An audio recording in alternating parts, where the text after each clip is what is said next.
va a meter al meollo de los... Pobre perro, pero es que pasó.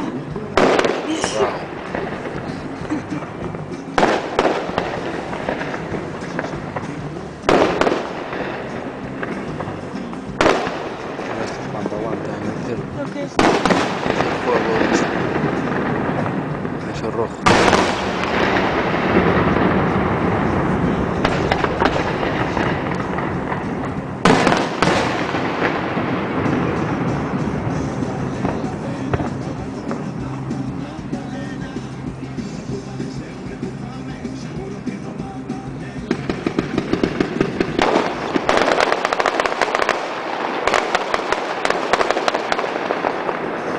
Pues que no se distinguen casi los colores.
Estoy a la sensación de que va a caer.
¿Qué puedes superar?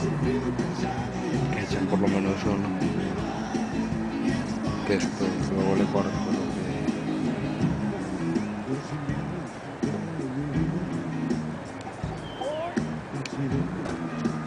Qué mal, ¿no? Que no echen ningún... Jesús, aún me están cayendo las cosas. Sí.